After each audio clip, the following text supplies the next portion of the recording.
What went wrong with the Vancouver Grizzlies? They were a very interesting team. Although they lost a lot, they did have a passionate fan base.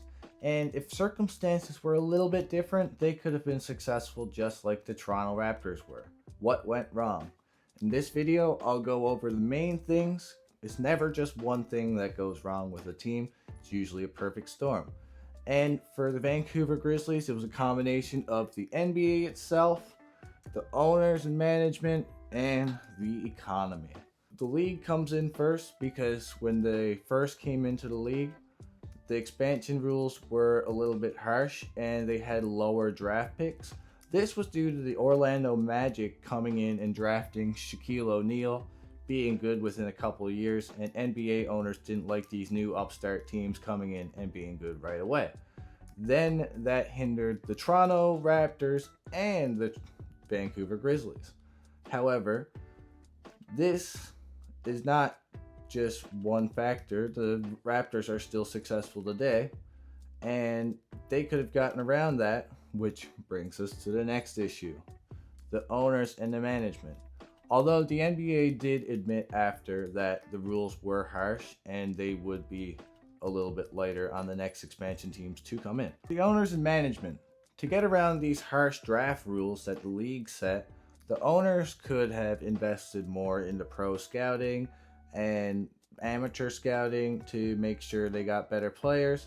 And they also hired Stu Jackson, who was a former head coach. In the NHL, we know that hiring former head coaches doesn't really work. Barry Trotz, Mike Keenan, some other guys. Scotty Bowman actually worked, but that's the only one, I think. However, he also didn't draft well, and he went for guys with good character. It was a minimal improvement every year, and it was a decent philosophy. However, to weather the storm that was going to come, they needed better players. And in the draft after their expansion draft, they could have had Vince Carter, Kobe, Steve Nash, and Dirk Nowitzki. I hope I spelled that right on my whiteboard. I don't even think you guys can read my writing anyways, but yeah. After the Stu Jackson not drafting well, he also goes and drafts Steve Francis, who was going to be a good draft pick. However, Steve Francis said that he didn't want to go to Vancouver at first, and they drafted him anyways. So it's like kind of an Eric Lindros situation. However, they didn't get a big haul for him by the sounds of it. Steve Francis' situation could have been handled better on both sides by Stu Jackson and by Steve Francis. If Stu Jackson had listened and maybe like helped Steve Francis not be so confused, because Steve Francis, he wanted to be closer to home and close to his family. His mother had just died, and he'd been going to Vancouver, didn't know anything about these taxes or anything like that. Of course, he probably wasn't comfortable there. However, this is also on the management for not handling his confusion and discomfort, where this is where it goes both ways. That's Stu Jackson's blunders. It really kind of just goes to not drafting or signing better players. And then the ownership was also a big factor, because the guy who brought the NBA to Vancouver lost control of the franchise within the first couple of years. Then it bounced around from American millionaire, billionaire to American millionaire, billionaire. Then it got to Michael Heisley, who is the guy who was initially responsible for moving the Vancouver Grizzlies to Memphis.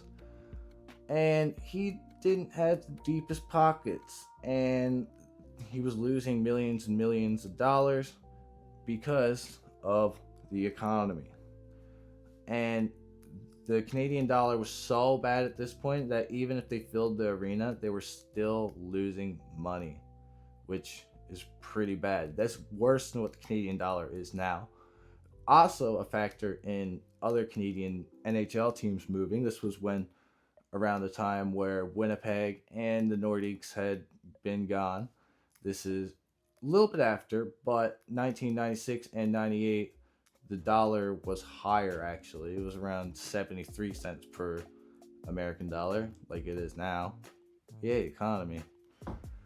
But it went even lower to 0.67 cents per American dollar, which when you're paying your players and staff in American dollars in a Canadian economy, you are losing a lot of money. Those are the four main reasons why the Vancouver Grizzlies didn't work out. Now, the Raptors were a little bit more successful because they did draft Vince Carter, and they had the teachers' pension fund funding the Raptors as well, so they could weather out the terrible Canadian economy at that time and survive, which they did. Unfortunately, Vancouver Grizzlies, they did not have that really great draft pick other than Steve Francis, who didn't end up playing for the team, and they didn't have the teachers' pension fund. They had Michael Heisley, who was losing a ton of money and didn't want to be losing a ton of money.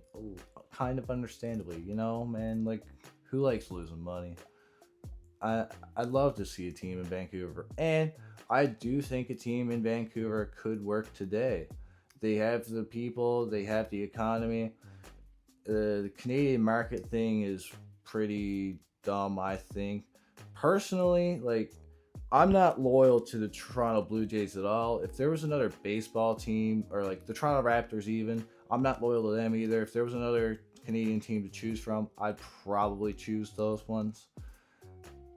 Although I'm going a little bit off topic, but it is a factor, you know? And there's also a big difference in time zone between the West and the East. And, well, that's Ontario's not East.